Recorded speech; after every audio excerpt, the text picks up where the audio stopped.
What's going on, everybody? Gameshadam here, bringing you a little taste of Dead Rising 2 today. Now, if you're a zombie killing aficionado like myself, then you've probably been busy on a zombie killing spree with Dead Rising 2 here. And since this game is all about killing massive hordes of zombies with more and more ridiculous weapons, I figured I'd put together a little montage of some of the interesting weapons that you can use in the game. So, without further ado, let's jump into some zombie killing madness. Right here is a spear with a power drill that you can tape to your arm and make like a power sword arm thing, which can be pretty nasty. The first one there was a bat with nails, which is one of the early items, pretty self-explanatory. Here's one of the bigger items you can get in the game. It's a rake with a car battery to it. In case you need to rake some zombies around, this is an efficient way to do so. Any of the big weapons that you can't put in your inventory are always the most devastating.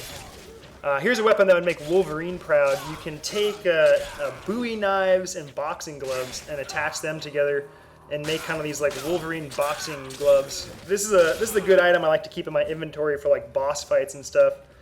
And speaking of boss fights, here's another great one to have is you get a construction hat with some beer bottles and you make a little beer hat, and it's kind of like a little med kit. You can use it like 10 or 15 times before it goes away.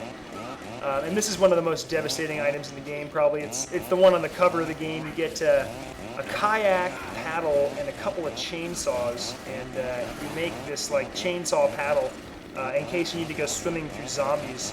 This is an efficient way to get upstream. Another good one for the ranged weapon department is getting some lead pipes, and you can find bottle rockets, and you make this like rocket launcher chain gun, bottle rocket gun, which can be shot pretty quickly, and all the bullets explode for some range damage. So that's a great weapon to have if you want some range attack. This is probably one of my favorite weapons in the game, the Tesla ball, which you can get by finding like these little like bingo balls or globe kind of ball things, and you attach car batteries inside. And you make this like electric ball, which you can throw, and it just devastates every single zombie within your path. So this is a fun one to get like mid to late game when there's a lot of zombies around, and you can just throw it and just kill like 50 or 100 at a time, and get some huge experience. Here's the flamethrower in the game. I must recommend the flamethrower is pretty lame unless you need to get your flame on. Then I guess you can go ahead with that one. But you use the super soaker and a gas canister, and you make a flamethrower. But as you can see, it doesn't really have that much range, but it's still pretty fun to light zombies on fire either way. Now, one of the more futuristic weapons in the game is the lightsaber, which you get jewelry gems and a flashlight to create it, which is how they create them now. Actually, is with flashlights and gems. But that's a good one to have. You can also store it in your inventory. Now, there's a couple combo weapons in the game that involve different masks.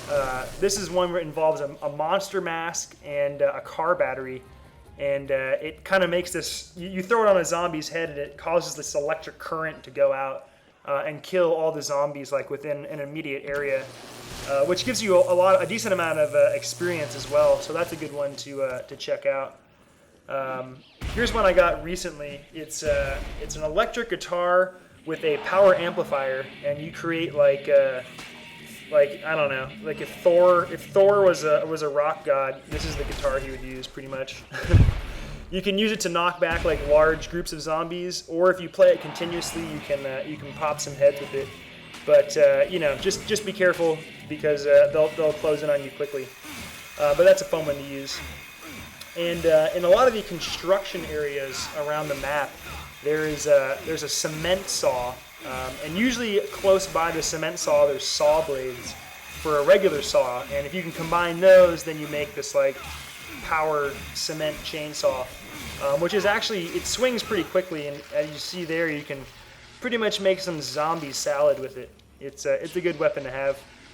And scattered throughout this entire Fortune City area is fire extinguishers, which you can combine in a couple different ways. But if you use it by itself, you can spray it out and freeze zombies. And then you can, switch to another weapon, or even with your bare fists, and kind of clean up all the guys you've frozen. As you progress through the game, you get more and more hand-to-hand kind of combat attacks and do more damage. As you can see there, I have like this little wind-up swing, which is pretty devastating, especially when a lot of the zombies are frozen. Now here's another weapon you use with a windblower in the game. There's a couple different combos you can get with that. But here you get a sun umbrella, and you kind of make this like umbrella javelin thing, which is pretty good. I guess it has like a decent spread range with it. But there's better weapons. There's the end of a machine gun. There's a lot more machine guns in this game this time around, but it's pretty self-explanatory, and there's a lot more entertaining ways to kill zombies. Right here I have a bow and arrow with dynamite attached to it. Which, as you can see, can be pretty nasty against groups of zombies. Just be aware not to shoot any zombies close to you, because it'll blow up and hit you too. Here's one I got this afternoon as well. It's a new one. It's a wheelchair with a lawnmower, and you pretty much create this like blender that you can just drive around and chop zombies up with. It's quite fun, I must say, especially in large groups.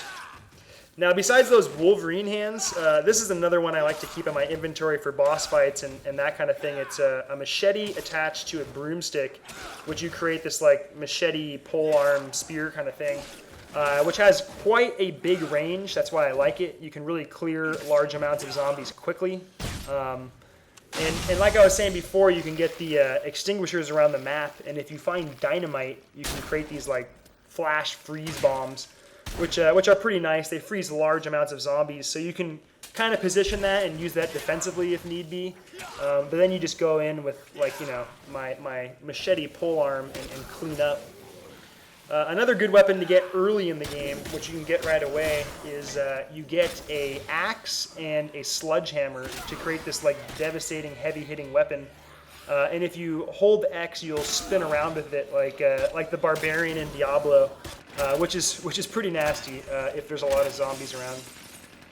Here's another one of the windblower weapons. If you find gems and a windblower, you can combine them into like this gem shotgun thing, which is a great range weapon. It's another one of the big weapons that you can't store in your inventory, but if you can find those two items close by to each other, it's quite a good combo to have. Anyway, so this video is getting down to the end. I have a couple more explosive weapons like the Molotov cocktail here.